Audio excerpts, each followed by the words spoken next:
Welcome to lunch hour debate. ఈ కారొచ్చులో కేసీఆర్ ఇరుక్కున్నారా, లేకుంటే కేటీఆర్ని ఇరికించేందుకు కాంగ్రెస్ సర్కార్ పక్కా వ్యూహంతో ముందుకెళ్తుందా? కాళేశ్వరం కేసులో కేసీఆర్ హరీష్ విచారణ పూర్తయి గత వారం విచారణ జరగగా ఇప్పుడు కేటీఆర్ వంతు వచ్చింది. రేపు ఈ కార్ రేస్లో మరొకసారి ఏసీబీ విచారణకి నోటీసులు జారీ చేసింది. ఉదయం 10 గంటలకు, సోమవారం ఉదయం 10 గంటలకు కేటీఆర్ ఏసీబీ విచారణకు హాజరవుతున్నారు. గతంలో కూడా ఒకసారి విచారణకు వెళ్ళారు. అసలు ఈ కార్ రేస్ కేసులో ఏసీబీ ఎందుకు వచ్చింది, అక్కడ ఎక్కడ అవినీతి జరిగింది అనేది బీఆర్ఎస్ వాదనగా కనిపిస్తుంది.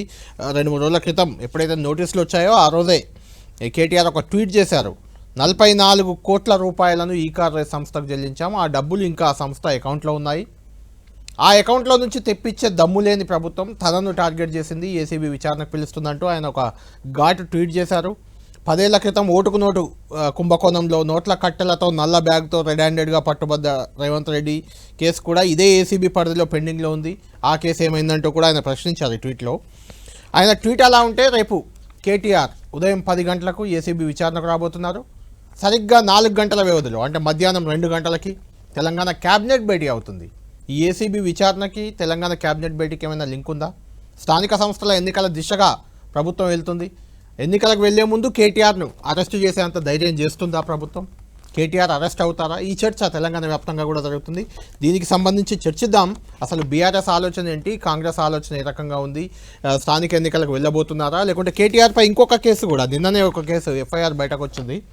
రేవంత్ రెడ్డిని పరుష పదజాలంతో దూషించినందుకు BNS 353 352 సెక్షన్ల కింద కేటీఆర్పై నమోదైన ఎఫ్ఐఆర్ ఇది. వల్మూరి వెంకట్ కాంగ్రెస్ పార్టీ ఎమ్మెల్సీ ఫిర్యాదుతో కేటీఆర్పై కేసు నమోదు చేశారు. అంటే కేటీఆర్ టార్గెట్గా మారారు కాంగ్రెస్ ప్రభుత్వానికి కానీ కాంగ్రెస్ నేతలకు కానీ.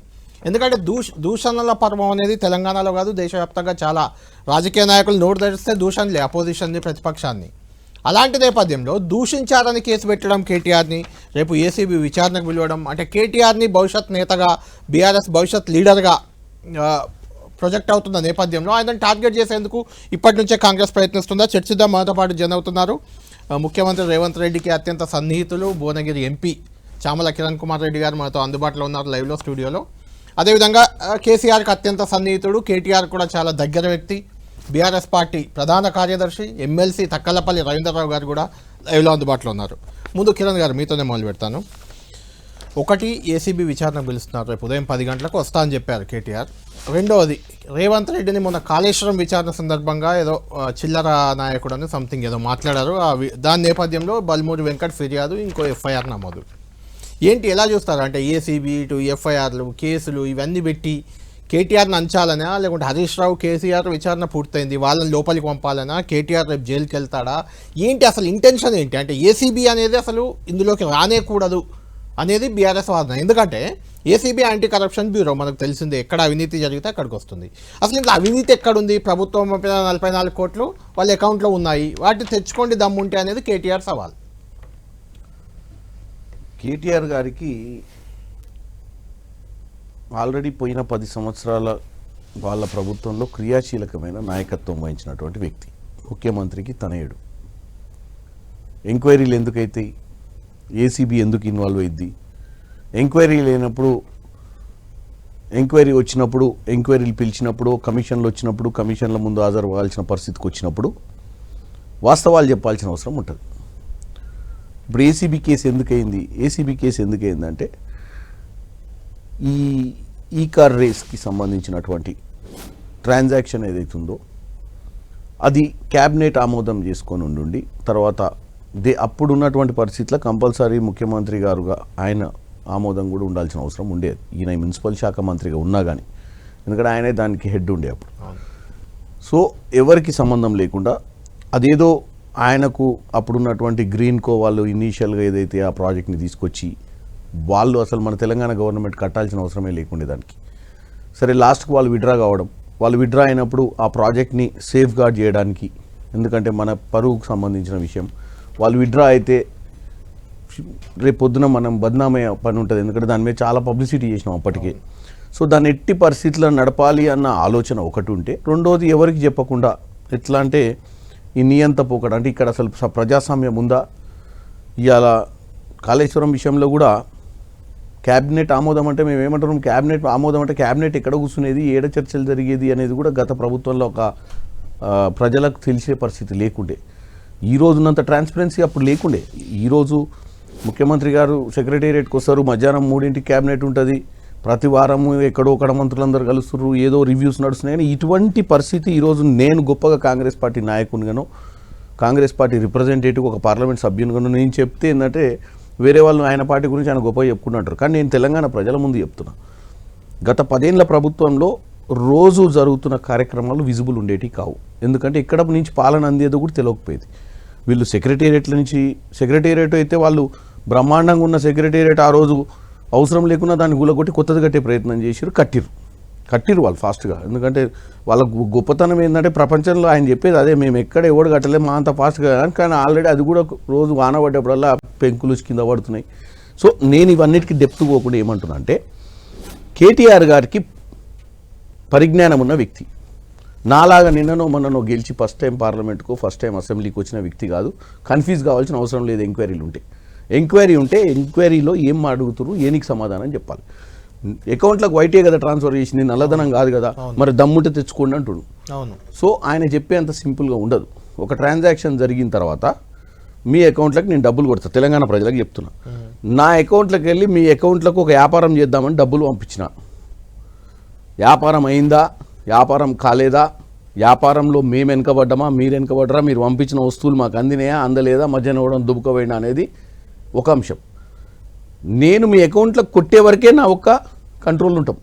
నీ అకౌంట్లోకి వెళ్ళి తెచ్చుకోవాలి అంటే ఈ ఎంక్వైరీలన్నీ జరగాలి. అసలు ఏం జరిగింది, ఎందుకు జరిగింది అనేది జరిగితే ఇదే కేటీఆర్ గారు రేపు వాంగ్మూలం ఇవ్వమని చెప్పండి. ఏమని, నేను తప్పై కొట్టినా, ఏది మనం అప్పుడప్పుడు కొడతాం కదా, ఒత్తుకొని పోయినాయి అంటారు కదా పైసలు, తెలియక ఒత్తుకొని పోయినాయి, ఆ ఒత్తుకొని పోయినాయి కాబట్టి మళ్ళీ తెచ్చుకోండి అని చెప్పి ఇవ్వమని చెప్పండి రిపోర్ట్. ఎందుకంటే రేపు ఎంక్వైరీ కమిషన్లో నేనేం చేయలేదు, నేను అనుకోలేదు ఇట్లా ఇద్దని, అనుకోకుండా ఆ రోజు విత్డ్రా అవుతుంటే మరి నాకేమో తెలంగాణలో నేను నెంబర్ 1 మంత్రిగా ఉండాలనుకున్నా. మరి నెంబర్ 1 మంత్రిగా ఉండాలంటే నేను చేసిన అన్ని చెప్పినవి చేయాలి కదా. మరి వాడు మధ్యన మా దోస్తుడు వాడు చేస్తా అని చెప్పి లాస్ట్కి చేతులు ఎత్తిండు, నేనే చేస్తా స్పాన్సర్షిప్లో నేనే పట్టుకొస్తా, ₹1 కూడా పెట్టదు తెలంగాణ వాళ్ళు, నువ్వు చూడన్నా అన్నాడు. సరే వీళ్ళ మధ్యన ఇంకెక్కడ వ్యాపారాలు లేవు. మీరు నిర్వహించిన మిస్ వరల్డ్ లాగా దానికి కూడా స్పాన్సర్లు వచ్చాకపోతే మళ్ళీ ప్రభుత్వం చేసుకుంది కదా. ఇప్పుడు ఆ తర్వాత చెప్తా, అది ఓకే ఫాలో అవుతున్నారు. నేను చెప్పేది వినండి, దాన్ని ఎంక్వైరీ వచ్చినప్పుడు దాని మీద కూడా మాట్లాడతాం కదా. ఇప్పుడు సబ్జెక్ట్ మీరు పెట్టిన దాని మీద మాట్లాడితే ప్రజల్ని కన్ఫ్యూజ్ చేయొద్దు మనం. ఇప్పుడు ప్రజలు పాపం మీ టీవీ ఎందుకు చూస్తారు, చామల కిరణ్ రెడ్డి వచ్చిండు అన్న, సీనియర్ మోస్ట్ నాయకుడు రవీందర్ అన్న వచ్చినాడు, వీళ్ళిద్దరు మాట్లాడే ఫ్యాక్ట్స్ లా అన్న కూడా డిఫెండ్ చేస్తాడు. నా యాంగిల్ని నేను డిఫెండ్ చేస్తా, బీఆర్ఎస్ తరపు నుంచి అన్న డిఫెండ్ చేస్తాను. నేను డిఫెండ్ చేసినప్పుడు మీరు ఏం చేస్తున్నారు,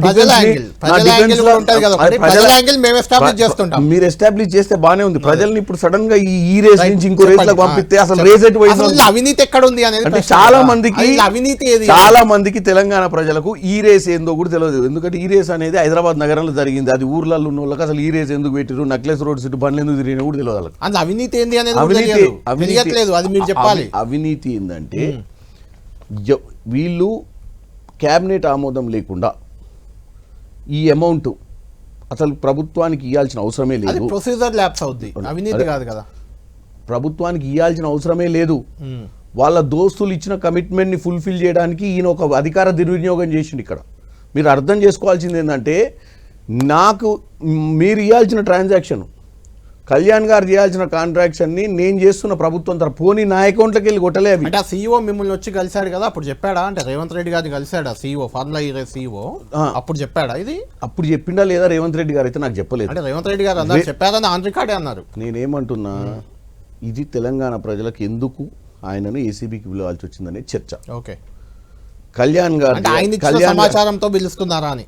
కళ్యాణ్ గారు చేయాల్సిన ట్రాన్సాక్షన్ని కళ్యాణ్ గారు ఫెయిల్ అయితే చామల కిరణ్ కుమార్ రెడ్డి ప్రభుత్వ ధనం, అంటే నాకు ఈరోజు ప్రభుత్వంలో మేము అధికారంలో ఉన్నామని చెప్పి ప్రభుత్వానికి సంబంధించినటువంటి డబ్బులను నేను మంత్రిగా ఉన్నా అని చెప్పి ఆ శాఖకు క్యాబినెట్లో కూడా ఆమోదం చేయకుండా అక్కడ ఆయన ఇచ్చిన కమిట్మెంట్ని వాళ్ళని కాపాడనికే ఇంట్లోకి వెళ్ళి అందులోకి కొట్టిండు. రైట్. రవీంద్రరావు గారు క్లియర్ కదా, అవినీతి ఎక్కడ జరిగిందో చామల కిరణ్ గారు క్లియర్గా చెప్పారు. అది గ్రీన్ కో కట్టాల్సిన డబ్బులని ఆ గ్రీన్ కో చేతులు ఎత్తేస్తే 44 కోట్లు మీరు పంపారు, ప్రభుత్వ ధనం, అది ప్రజాధనం, దాన్ని పంపారు, అదే అవినీతి అనేది చామల కిరణ్ గారు చెప్తున్నమాట.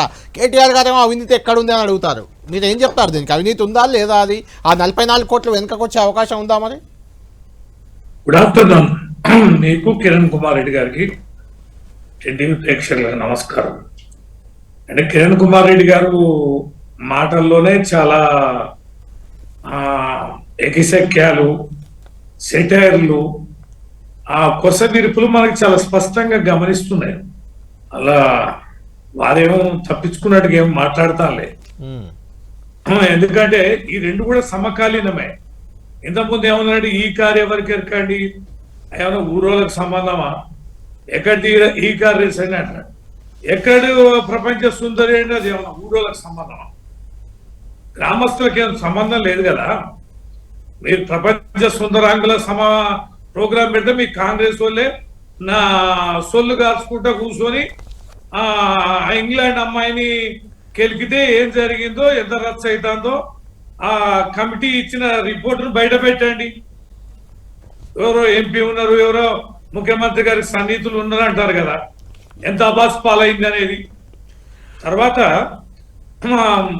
కళ్యాణ్ గారు, ఈ మధ్య కాలంలో నేను కూడా ఈ హెచ్ఎండిఏ నుంచి ఏమేమి నిధులు ఖర్చు పెడుతున్నారు వీరు ప్రభుత్వం వచ్చినాక అని కొద్దిగా తీయించినాం. తీస్తే ఎంత విచిత్రం అంటే, భోజనాల కోసం కొన్ని సమావేశాలు పెడితే 2 కోట్లు, 3 కోట్లు, 7 కోట్లు ఇట్లా ఖర్చు పెడుతున్నారు. కోట్లే ముఖ్యమంత్రి గారు పోతే హెచ్ఎండి నుంచి అయ్యే ఖర్చు అది. అదే క్యాబినెట్ తీర్మానాలు చేస్తే పెట్టిన ఖర్చేం కాదు. ఈ 2 కోట్లకు, 5 కోట్లకు, 6 కోట్లకు వీళ్ళు పెట్టిన ఖర్చు గౌరవనీయులు కిరణ్ కుమార్ రెడ్డి గారు ఇప్పుడు నెట్ల కొడితే తెలుస్తుంది. హెచ్ఎండి ఈ మధ్య కాలంలో పెట్టిన ఖర్చులన్నీ జాబితా తీయమానండి, ఎవరు అప్రూవల్ తీసుకొని ఖర్చు పెట్టిండ్రు అనేది. కేటీఆర్ గారు మున్సిపల్ శాఖ మంత్రి, కార్ రేసింగ్ వారి ఆధ్వర్యంలో జరిగింది. మా హెచ్ఎండిఏ వారి పరిధిలో ఉంది.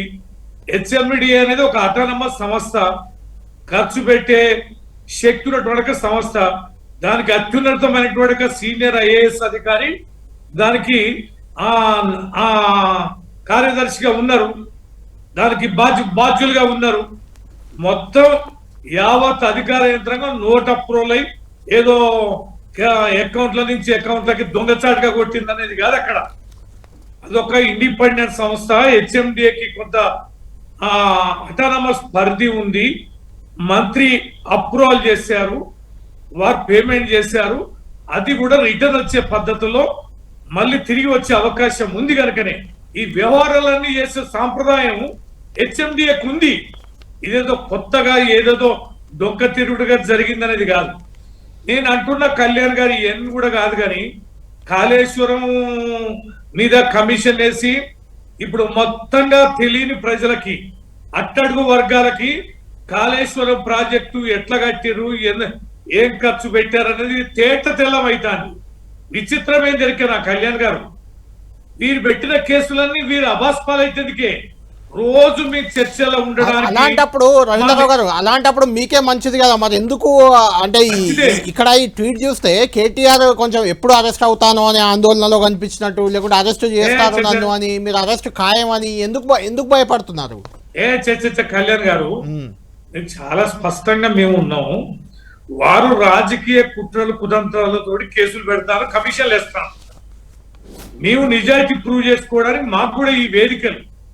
కానీ దీని ఆంతర్యం పాలన వదిలేసి పాలన మీద పట్టు సంపాదించాల్సింది పోయి, సంపాదన సృష్టించాల్సింది పోయి, ఇచ్చిన హామీలను అమలు పరచాల్సింది పోయి, గత ప్రభుత్వం పైనే నిరంతరం మాట్లాడుతూ శల్య పరీక్షలు చేస్తూ ఇవన్నీ నిరంతరం చర్చలో పెట్టడం డైవర్షన్ పాలిటిక్స్.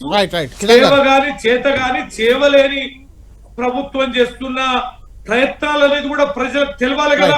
కిరణ్ గారు, మీరు వేసే ప్రయత్నమే మేము చేయడం తప్ప ప్రసక్తే లేదు. కళ్యాణ్ గారు, ఒక్క నిమిషం రవీంద్రరావు గారు, ఒక్క నిమిషం.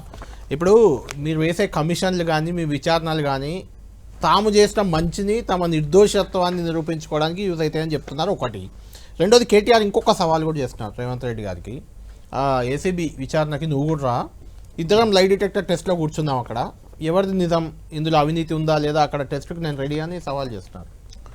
నేను ఒకటే చెప్తున్నా, అందుకే కేటీఆర్ గారికి మంచి అనుభవం ఉంది రాజకీయాల నేపథ్యం కానీ అడ్మినిస్ట్రేషన్లో కానీ లా మీద కానీ. అంటే 10 ఏళ్ళు వాళ్ళ అధికారంలో ఉన్నప్పుడు మంచి చెడు వాళ్ళకు వాస్తవంగా చేయొచ్చా చేయరాదా, హైకోర్టులు, ఏసీబీలు, సుప్రీంకోర్టులు వీటన్నిటి మీద అవగాహన ఉంది. ఎందుకంటే వాళ్ళు 10 years రూల్ చేసినప్పుడు వాళ్ళు కూడా అడ్వకేట్ జనరల్, వాళ్ళు కూడా సిస్టమ్ని మొత్తం చూసిన వాళ్ళే కదా. అంటే ఇది మనం ప్రజలకు ఎంటర్టైన్మెంట్ ఛానల్ అయితే పర్లేదు, ఏది ఈయన మాట్లాడేది అది ఎంటర్టైన్మెంట్ కోసం మాట్లాడిండా వాస్తవంగా మాట్లాడిండా అనే దాని మీదనే నేను మాట్లాడింది. ఎందుకంటే కోట్లలో నడిచే వాటికి మన కోట్లు ఎందుకు, డబ్బులు ఎందుకు ఖర్చు పెట్టాలి, ఆల్రెడీ ఆర్థికంగా ఇబ్బంది ఉంది కదా రాష్ట్రానికి. ఎంక్వైరీలని బంద్ చేసి మన ఇద్దరం కలిసి మన కబడ్డీ ఆడుకునేది గ్రౌండ్లో పోయి, మన ఇద్దరం పోయి రోడ్డు మీద కూర్చుంటే అన్ని కెమెరాలు పెడదాం, లైట్ డిటెక్టర్ టెస్ట్ చేసుకుందాం. అంటే అది రేవంత్ రెడ్డి గారి మీద కేసు, ఆయన మీద కేసు రెండు కూడా పలు దఫాలుగా అప్పుడు వాళ్ళ ప్రభుత్వంలో ఆయన మీద కేసు జరిగింది, ఈ ప్రభుత్వంలో ఈయన మీద కేసు జరిగింది. వీటిని ఎంక్వైరీ చేసేది సంస్థలు, ఏజెన్సీస్.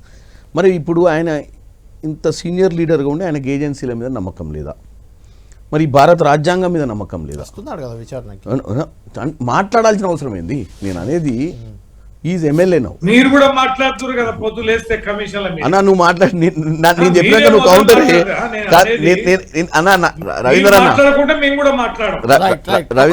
రవీంద్ర అన్న నేను మాట్లాడినాక మీరు కౌంటర్ ఇవ్వండి. ఎందుకంటే మీకు ఎక్కడ అభ్యంతరం కనిపిస్తుంది? వాళ్ళు విచారణకు సహకరిస్తున్నారు కదా, కేసీఆర్ వచ్చారు. సహకరించడం వేరు, మీరు అడిగిన ప్రశ్నకు చెప్తున్నా, మీరు ఆయన రాసిన ట్వీట్కి ఆన్సర్ ఇస్తున్నా నేను. ఆయన సహకరిస్తాను అందులో కూడా రాసిన ట్వీట్లో కూడా మీరు కాలంలో ఉంటుంది ట్వీట్లో సహకరిస్తా నేను అంటే అది చెప్పుకుంటేనే మళ్ళీ కింద ఎట్లా చెప్తున్నట్టే మళ్ళీ ఎంటర్టైన్ అవన్నీ ఇట్లా అవుట్ ఆఫ్ బాక్స్లో మాట్లాడుతున్నాం. గతంలో మేము వైట్ ఛాలెంజ్కి రమ్మని చెప్పినాం. మరి ఎప్పుడైతే డ్రగ్ మీద చర్చ నడుస్తుందో, సినిమా యాక్టర్లు అందరూ డ్రగ్స్లలో పార్టిసిపేట్ చేస్తున్నారు, హైదరాబాద్ సిటీ డ్రగ్ క్యాపిటల్గా అయ్యేటువంటి పరిస్థితి వస్తుంది అని ఒక చర్చలలో ప్రజలలో ఒక చర్చ స్టార్ట్ అయినప్పుడు, అపోజిషన్లో ఉన్నప్పుడు మేము అడిగినాం, కేటీఆర్ గారికి పరిశ్రమకు ఉన్నటువంటి సంబంధాలు బాగున్నాయి కాబట్టి మరి ఈ పరిశ్రమలో కేటీఆర్ గారు కూడా క్రియాశీలకంగా వాళ్ళతో ఈ మధ్య కనపడుతుంది కాబట్టి మరి ఈయనకి ఏమైనా అటువంటి సంబంధాలు ఉన్నాయి కదా, నువ్వు కూడా ఒకసారి డ్రగ్ టెస్ట్ చేయించుకుంటే నువ్వు ఒక రోల్ మోడల్ అవుతావు. అంటే వాస్తవంగా మాకు ఏం సంబంధం లేదు, తెలంగాణ ప్రజల ముందు నేను చెప్తున్నా, చట్టం ఎవరికి చుట్టం కాదు, నేనైనా డ్రగ్ టెస్ట్ చేయించుకుంటా, ఎవరైనా కానీ డ్రగ్ టెస్ట్ చేయించుకొని డ్రగ్స్ టెస్ట్లలో ఎవరైనా పట్టుబడితే అందరి మీద చర్యలు తీసుకోవాలన్న ఒక ఎగ్జాంపుల్ సెట్ చేసుకోవడానికి ఆ రోజు ముందుకు రాని వ్యక్తి ఈరోజు పనికిరాని ముచ్చట లై డిటెక్టర్లు పెట్టుకుందాం, ఇవన్నీ జరగని పని. కోర్టులు ఆల్రెడీ కోర్టులు తీసుకున్నాయి, ఒకటి సుప్రీంకోర్టులో నడుస్తుంది, ఒకటి హైకోర్టులో నడుస్తుంది కేసు.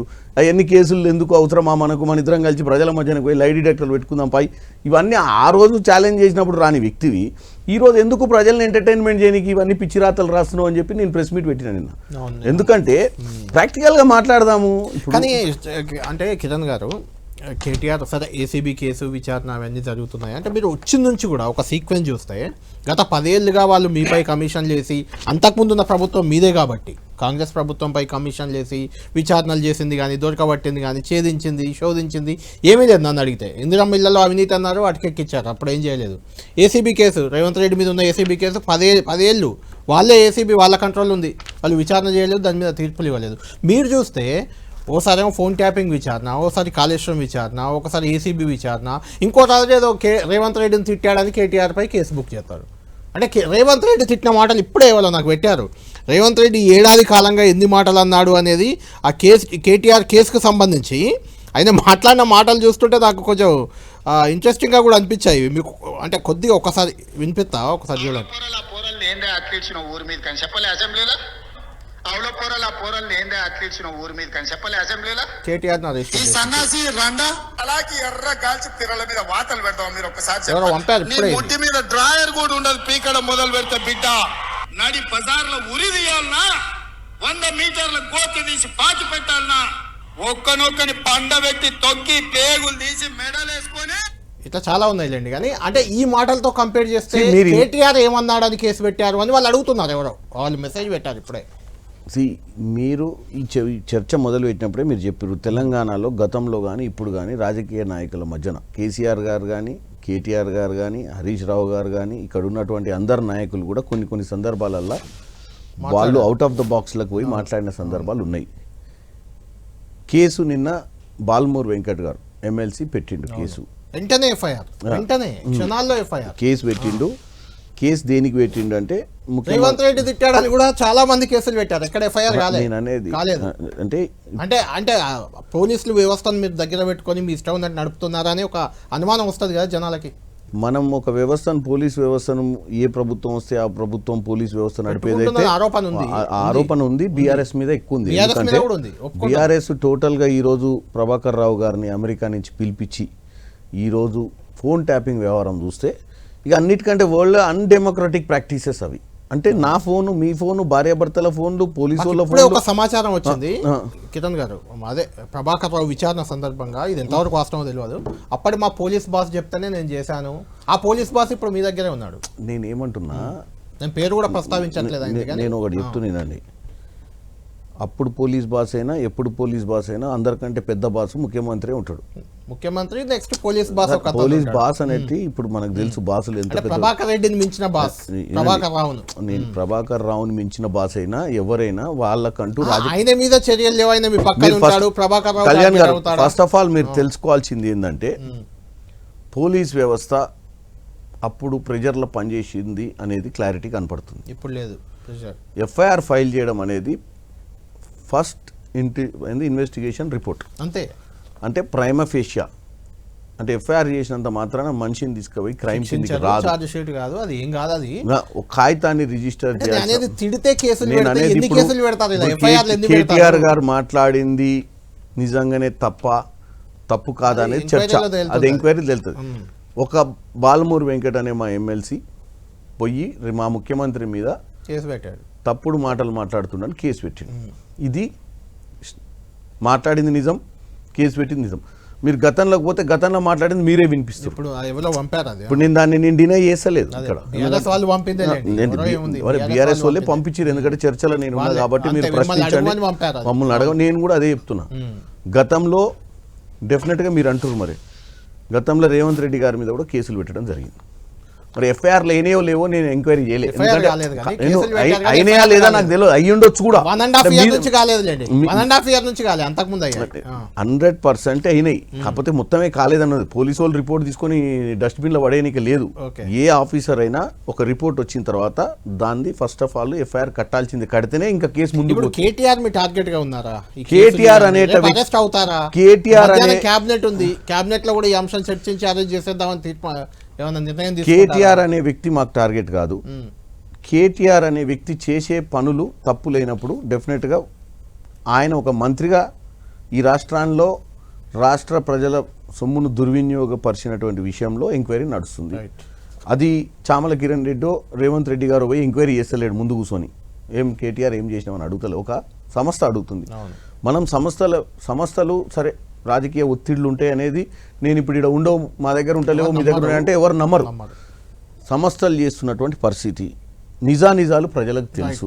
ఇక్కడ మనం కూర్చొంది కూడా ఎందుకు, వాస్తవాలు మాట్లాడడానికి. తెలంగాణ ప్రజలు 10 టీవీ ప్రేక్షకులు ముఖ్యంగా ఏం జరుగుతుంది, ఏం చేస్తున్నారు అనేది ఈ చర్చ చూస్తే మన అన్న ఏం మాట్లాడుతుండు, నేనేం మాట్లాడుతున్న విషయాన్ని చూస్తే వాళ్ళకు క్లారిటీ వస్తుంది ఎవరేం మాట్లాడు. నేను ఒక రిప్రజెంటేటివ్, నేను ఒక spokes person on behalf of Congress party ఇక్కడ జరుగుతున్నటువంటి పరిణామాలకు. ఫైనల్ గా ఒకటి చెప్పండి, కాళేశ్వరం కానీ లేకుంటే ఫోన్ ట్యాపింగ్ కానీ లేదంటే ఇప్పుడు ఏసీబీ విచారణ, ఈ కార్ కానీ, అంటే ఇట్లా మీరు గత 10 ఏళ్ల ప్రభుత్వం చేసిన తప్పులన్నీ తవ్వుకుంటూ పోవడంలోనే ఉంటారా, లేకుంటే మీరు ఇచ్చిన హామీలు నెరవేర్చే పని కూడా చేస్తారా అనేది ఒక క్వశ్చన్ వస్తుంది. అంటే దాన్ని డైవర్ట్ చేయడానికి ఇదంతా ఏదో చేస్తున్నారని, దానికి ఏం చెప్తారు? గతంలో చేసిన తప్పుల్ని ఎంక్వైరీ చేయడం అనేది సంస్థల పని, అంటే డైవర్ట్ చేసే ప్రయత్నం ఇదంతా సంస్థల పని. ఇప్పుడు ఇవ్వాల్సిన పథకాలను ప్రజలకు అందించాల్సింది ఇప్పుడు ప్రభుత్వం పని. ఈ సంవత్సరంన్నర పాలనలా ఇక్కడ నేను కానీ ఇంకెవరన్నా కానీ మా గొప్పలు మేము చెప్పుకోవడం గొప్ప కాదు. ఈ సంవత్సరంన్నర పాలన గురించి తెలంగాణ ప్రజలకు క్లియర్గా అర్థం కావాల్సిన ఎన్నికల్లో తేలిపోతుంది. అది కూడా రేపో ఎల్లుండో రెడీ అవుతుంది, ఏదన్నా వచ్చే అవకాశం ఉంటుంది. మేమిచ్చే వాగ్దానాలు నెరవేరుస్తున్నామా లేదా, మేము ప్రజాపాలన అందిస్తున్నామా లేదా అనేది ప్రజలే న్యాయ నిర్ణేత. రవీంద్రరావు గారు ఫైనల్ గా చెప్పండి, వాళ్ళు రెడీ అవుతున్నారు, మా ప్రజాపాలన ఎలా ఉందో చూసుకుందాం, రేపు లోకల్ బాడీ ఎన్నికలకు కూడా ఈ వీక్ లో వచ్చే వారంలోనే నోటిఫికేషన్ కూడా వచ్చే పరిస్థితి ఉంది. మీరు రెడీ అయ్యారా? లోకల్ బాడీ ఎన్నికల్లో ప్రజలు ఇచ్చే తీర్పు కాంగ్రెస్ కరెక్ట్ చేస్తుందా లేకుంటే బీఆర్ఎస్ కరెక్ట్ ఉందా అనే దానికి రెఫరెండంగా మీరు భావిస్తారా, ఒప్పుకుంటారా? ప్రజాక్షేత్రంలో కాంగ్రెస్ పరిపాలన ఎట్లుందని వాళ్ళే ఒక సర్వే చేయించుకున్నారు. మీకు కూడా గుర్తున్నాలే కళ్యాణ్ గారు, అదేదో ఒక పోల్ పెట్టారులేండి వాళ్ళు కాంగ్రెస్ అది పోల్ పెడితే రివర్స్ వచ్చింది. ఫామ్ హౌస్ పాలన బాగుందా ప్రజాపాలన బాగుందా అంటే ఫామ్ హౌస్ పాలన బాగుందనే వచ్చింది. రవీంద్ర అన్న దాన్ని కూడా నువ్వు సీరియస్ గా తీసుకొని ఆ పోల్ ని మీరే పెట్టారు, మీరు పెట్టిన పోల్ అది, మీరు పెట్టింది కాదు. మీరు పెట్టిన పోల్. కాంగ్రెస్ పార్టీనే దాన్ని కండక్ట్ సోషల్ చేసింది. మీడియాలో పెట్టిన పోలు 15 నిమిషాలలో లచ్చకు దాటినాయి. అవును, అంత వ్యతిరేకంగా ఉంది మీ మీద. వ్యతిరేకంగా లేదు, ఒక సెకండ్ గన్నెట్ వచ్చినాయి బాట్స్ అవి. ప్రజాక్షేత్రంలో కంక్లూడ్ చేయండి. ఇగో కళ్యాణ్ గారు చాలా విచిత్రమైనటువంటి పని విధానాన్ని ఈ కాంగ్రెస్ ప్రభుత్వం అనుసరిస్తారు. ఇప్పుడు లక్షల కోట్లు కాళేశ్వరంలో అవినీతి జరిగిందని వాళ్ళు కమిషన్ వేసి కేవలం 3 బ్యారేజీల మీదనే ఘోష్ కమిషన్ విచారణ చేస్తున్నారు. సుందిల్ల, మేడారం, మేడిగడ్డ అన్నారు. 3 బ్యారేజీల ఎంటైర్ ఆ 94,000 కోట్ల కాళేశ్వరం ప్రాజెక్టు మీద కాదు. ఆ పొద్దున వేస్తే కాంగ్రెస్ నేతలు మాట్లాడేది ఏంది, కక్కిస్తాం 1,000 కోట్లు, 1,00,000 కోట్ల అవినీతి జరిగిందని. 1,00,000 కోట్ల అవినీతి జరిగిందని కాళేశ్వరం మీద 3 బ్యారేజీల మీద చేసే సాంకేతిక పరమైనటువంటి కమిషన్ విచారణ. ఏదైనా అంటే రవీంద్రరావు గారు, అది 1,00,000 కోట్ల 1,000 కోట్ల 100 కోట్ల పక్కన పెడితే బీఆర్ఎస్ ప్రభుత్వంలో అవినీతి జరిగింది అని జనంలోకి పంపడంలో కాంగ్రెస్ కొంచెం సక్సెస్ అయినట్లు మీకు అనిపించట్లేదా? మీకు అనిపించట్లేదా?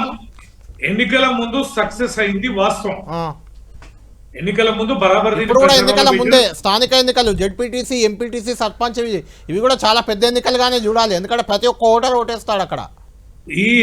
బట్ ఎన్నికల తర్వాత కాంగ్రెస్ పార్టీ 100 రోజుల్లో తమ 6 గ్యారెంటీలు 13 హామీల అమలు ఏదైతుందో ఎప్పుడైతే విఫలం చెందారో దాని నుంచి బయటపడడం కోసమే కేసీఆర్ గారి కుటుంబం పైన నిత్యం కమిషన్లు వేయడం, దాడి చేయడం, కేసులు పెట్టడం జరుగుతుందని ప్రభుత్వం మీద చాలా కోపంతో ఉన్నారు.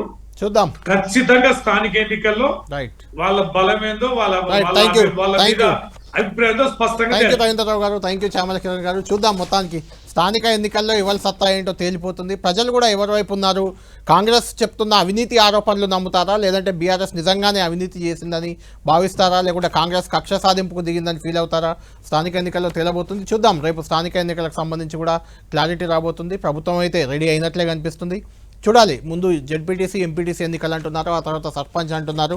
అందులో ఎలాంటి ఫలితాలు వస్తాయి, ఏ పార్టీకి అది బూస్టప్గా మారుతుంది, ఏ పార్టీని మరింత ఇబ్బందుల్లో నిరాశ నిస్పృహలోకి నెట్టేస్తుంది, వేచి చూడాలి. ఇది లంచ్ అవర్ డిబేట్.